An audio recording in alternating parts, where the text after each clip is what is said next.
Hey, what's up, YouTube? This your boy Tactical Ace 89. Alright. I've been away for a little while, but basically that was because, before I was working a lot, and basically that shit held me up. But then, sometimes I find the energy to go ahead and make a video, and I'll be like right there, right on at the doorstep of the video, and then I'll be like, nah, I'm not feeling it right now. Or something may sidetrack me or something like that. And then eventually it got to the point that it wasn't really of great importance. But anyways, that's not what I want to talk about. Just give you a little update on that. So this video, I think I want to name it WROL, Shit Hit the Fan. Something in that general area. Something catchy.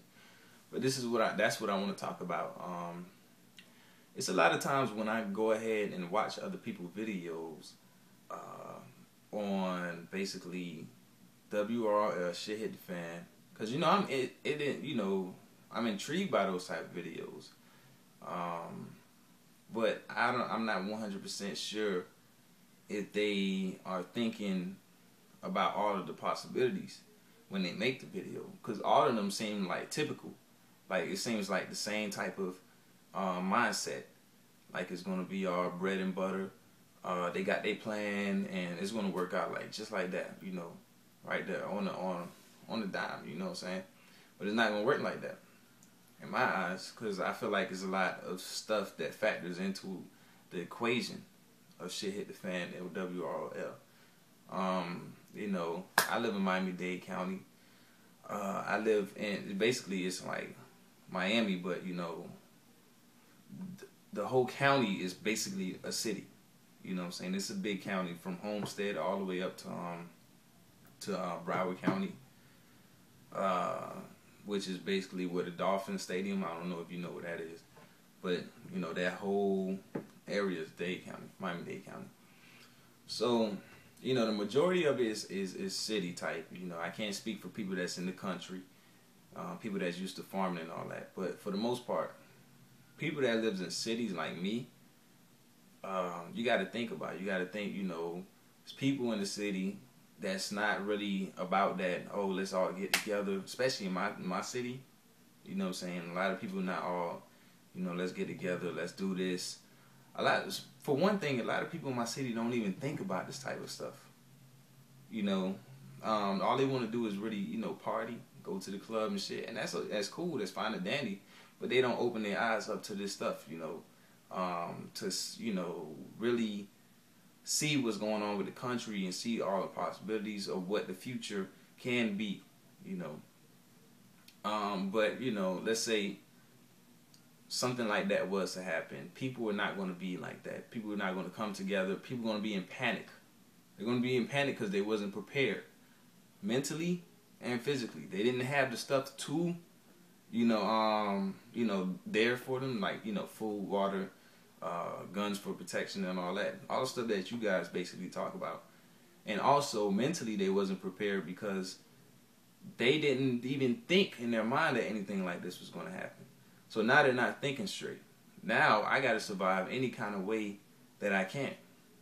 So people may, come kick down my front door, or anybody, your front door. It doesn't matter if you live in the city.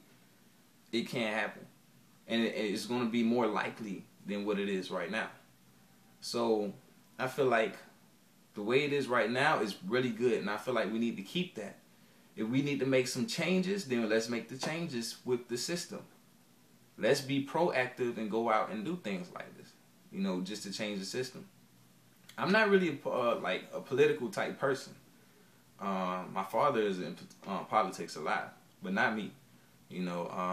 I just started getting into politics because I'm starting to see where this country is going. So I said I need to know who are the main players. For one, who runs this government? What are they doing with our government? What are they doing with our country? So I could get a better understanding of what I need to do to go ahead and change something. The most that I personally can. So back to the WRL situation, Shit Hit the Fan. If it does happen, There are going to be a lot of robbing, stealing, killing, rape. People are not. They're going to see that it's going to be no police. You know what I'm saying? There's no type of authority. So the people that had that crazy type of mind, they're feeling like it's like open season. That feeling that they had when they was robbing, or that feeling that they had when they was killing somebody, is going to be multiplied, because now they feel like they're released, they're free, they're not restricted, you know. So they're going to go ahead and do any kind of harm without any type of repercussions or consequences. And I feel like, you know, on top of that, if you get hurt in any kind of way, if you have a health condition, if you have some type of physical condition, if you even catch some type of disease, anything, you know, when, like during the time of WROL, or shit hit the fan, if you know, have any type of health related problem, you're like, the likelihood of you getting treated, for one, you got to get diagnosed. You got to know what the problem is. So sometimes you could be walking around with something that you don't even know you have it, you know, until you go to the doctor. But in that situation, there is no doctor. There is no crazy technology to go to the lab and test it and all that. There's none of that. So you can be walking around with some type of disease and you don't even know. So how are you going to get treated if you don't know? You're not. You're just going to probably, if it's a disease, you're going to pass it along. You're going to die, and you're going to take a lot of more people with you. That's the silent killer. That's not the people that's in the street and all that. So, I mean, like, let's say, I mean, a typical thing, like, let's say if you get into the fight with somebody, it's not even a gunfight. Or if it is a gunfight, you get shot. If you just have you and your family, how are you going to get treated? Where are you going to go? You know what I'm saying? Like, I mean, you get shot in the leg, where are you going to go? I mean, the most you could do is probably, you know, tie it up, put as much type of antibiotic that you have in your inventory. Because I don't think everybody's going to be willing to give out supplies, like medical supplies and stuff, in that type of situation, when we're probably not even getting any more supplies anymore into this country, imported. And you know, the same type of system that we have now, or how we get it, we're not going to have that. So what are you going to do then? Like, I mean, you say you have food. You say, I mean, this is for the people that's prepared. You say you have food, you have supplies, you have water, you have guns for protection. Now you're a main target. You're a target for everybody. Everybody that didn't have it. Everybody. When I say everybody, I mean literally mean everybody. Even if it's, alright, let's say if it's a situation where you got stuff, then somehow somebody knows, somebody finds out in the outside. They try to attack you. You do a good job. You do a good job, you know,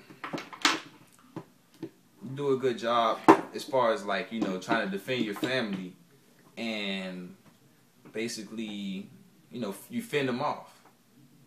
They're gone. But, you know, 1 or 2 people survived that situation. They left. They told more people. Now you got a mob outside of your house. What are you going to do then? You going to shoot them all?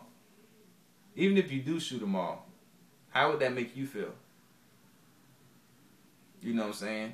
And if you're okay with killing people like that, you know, just mass slaughtering, if you're okay with that, then all the attention that you attracted by that big gunfight can lead to more people coming to see what's going on,